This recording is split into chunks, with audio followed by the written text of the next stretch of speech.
तत्वों का संतुलन बराबर होना चाहिए। अगर इसमें से कोई थोड़ा भी कम बेसी हो जाता है तो इसी वजह से जो है हमारा शरीर का टेम्परेचर जो है अनबैलेंस हो जाता है, भूख प्यास का जो है ये कमी हो जाता है, शरीर जो है शिथिल होने लगता है। तो इस प्रकार की तमाम परिस्थितियां जो है हमारे शरीर में इसका ये होता है। महात्मा जो है बीमारी को जड़ से ही ख़त्म करने का प्रयास करते हैं। जैसे जीवन मरण का जो ये प्रक्रिया, जीवन मरण का जो ये सिस्टम इस संसार में बनाया है काल भगवान ने, तो महात्मा जो है उस सिस्टम को बिल्कुल ही नष्ट करने का प्रयास करते हैं। और उस सिस्टम से बाहर आप तभी जा सकते हो जब इन बातों को अपने जीवन में उतारोगे। इसीलिए महात्मा इन बातों पर जोर लगाते हैं, क्योंकि ये बातें जो है प्रकृति के विपरीत है। और जब प्रकृति के विपरीत जब आप कोई काम करोगे तो उसका कर्जा जो है, जैसे आप मान लीजिए आपको महीने का 10,000 रुपया जो है आपको सैलरी मिलता है। एकदम बिल्कुल सरल भाषा में मैं आपको बता रहा हूँ। महीने का अगर 10,000 रुपया सैलरी आपका मिलता है और किसी महीने में आपने 20,000 रुपया उठा लिया एडवांस में, तो 10,000 रुपया जो आप एडवांस में आप ही करते हो वो हर महीना जो है आपके खाते से जो है कटता चला जाएगा। उसी तरह से जो प्रकृति के खिलाफ जो हम काम करते हैं, ये काम जो है प्रकृति के खिलाफ जो काम करते हैं, ये सारा काम जो है मेरा संचित कर्म के खाते में जो है जमा होता चला जाता है। और जो अच्छे कर्म है वो भी जो है उसी खाते में जमा होते जाता है। अब आपको ये आश्चर्य होगा कि भाई तो क्या हम ना पुण्य करें ना तो हम पाप करें। अगर दोनों ही कर्म संचित रूप में जमा हो रहा है तो फिर कौन सा कार्य करें जो जमा ही ना हो। दोनों कर्म का अलग अलग फल होता है। जैसे अगर संचित कर्म में आपका अगर पुण्य कर्म ज़्यादा हो गया और पाप कर्म कम हो गया, तो पुण्य कर्म भोगने के लिए जो है कभी कभी क्या होता है कि आपको उस जीव को जो है बड़े राजा महाराजा के यहाँ जो है उसको जन्म दे दिया जाता है, या उसको जो है मतलब बहुत अच्छा जीवन जीने के लिए जो है बड़े घराने में जन्म होता है, या फिर कुछ दिन बाद जो है उसके जीवन में इस तरह का माहौल आ जाता है कि रुपये पैसे की कमी नहीं होती है, या फिर बहुत ज़्यादा पुण्य ये हो गया तो उसको सीधे जो है स्वर्ग वैकुंठ का स्थान मिल जाता है। लेकिन कर्मों का जो बंधन है उससे आप छुटकारा नहीं पा रहे हैं। स्वर्ग जा रहे हैं तब भी आप कर्म बंधन में हैं, वैकुंठ जा रहे हैं तब भी आप कर्म बंधन में हैं। तो ये तीनों प्रकार के कर्म जो है इस जीव को जो है इस 84 लाख योनि में बार बार जन्म लेने के लिए उसको बाध्य करता है। तो महात्मा अपने दिव्य दृष्टि से, अपने ज्ञान नेत्र से ये सारे चीज़ों को देख करके, समझ करके और हमारे आप के बीच में ऐसे मानव रूप में आकर के हमको आपको समझाते हैं, क्योंकि वो देखते हैं कि जो जीव वहाँ पर फंसा हुआ है वो जीव क्या किया, वो अपने जीवन में कौन सा कार्य किया जिसकी वजह से वहाँ जाके फंसा हुआ है।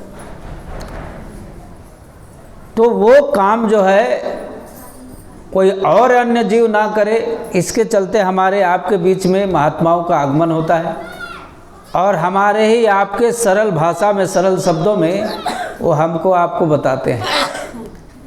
लेकिन प्रेमियों, ये काल भी कम ताकतवर नहीं है। ये ऐसा हथियार, ऐसा औजार जो है हमारे आपके जीवन में डाल करके रखा है कि हम इन सब चीज़ों से बाहर जा ही नहीं सकते हैं। अब इनका हथियार क्या है? ममता, मोह, लोभ, काम, क्रोध, ये सब क्या है? ये काल का हथियार है।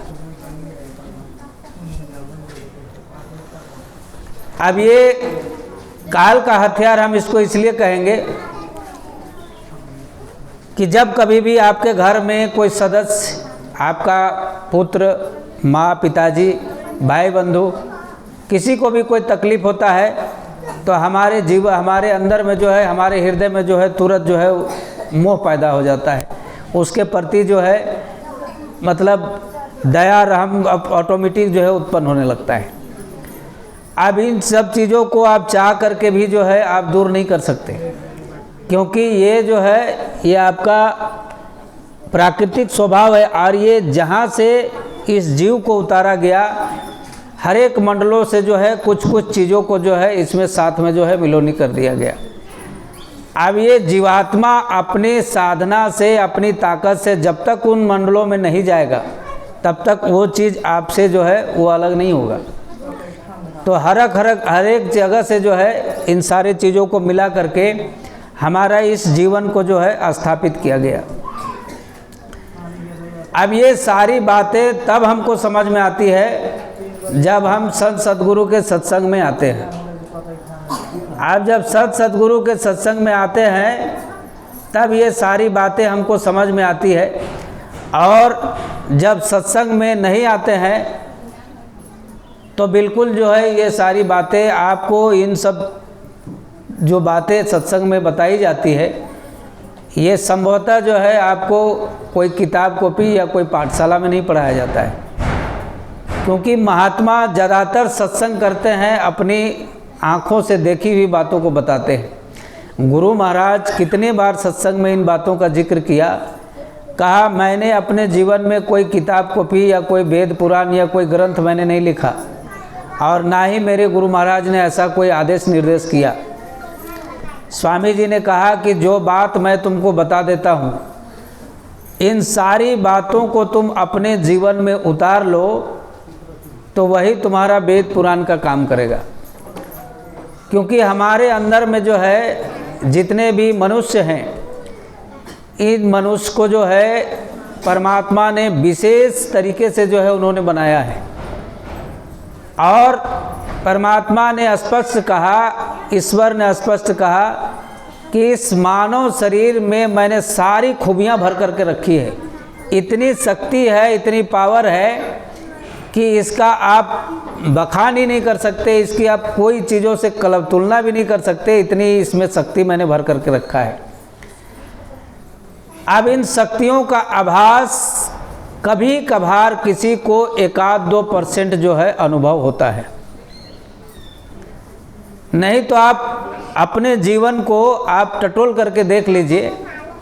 30 साल, 25 साल, 50 साल, 100 साल, 80 साल बीत गया, आप अपने जीवन को पूरा, आप बचपन से लेकर के जब से आपको होश हुआ, 5 साल के बाद से जो है बच्चे का होश जो है धीरे धीरे बढ़ना शुरू हो जाता है, बुद्धि विवेक का विकास जो है होना शुरू हो जाता है। आप 10 साल से इधर का जो है आपका उम्र अगर 50 साल का हो गया तो आप 40 साल का अवधि को आप टटोल करके देख लीजिए कि उतने समय में आपने कौन सा ऐसा कार्य किया जिसमें आपको ये आभास हुआ कि हमारे अंदर में इतनी शक्ति थी और इस शक्ति की वजह से जो है मुझे जो है ये काम में सफलता मिला। क्योंकि हमने कभी इस चीज़ को प्राप्त करने का कोशिश ही नहीं किया। हमारे अंदर में जो खजाना है उस खजाना को कभी ढूंढने का कोशिश ही नहीं किया। ऐसे ही हमने सुस्त पड़ा रहा। जैसे बुड़बक के किसान होता है, एक किसान का कहानी जो है आता है कि उसके गांव में जो है अकाल पड़ गया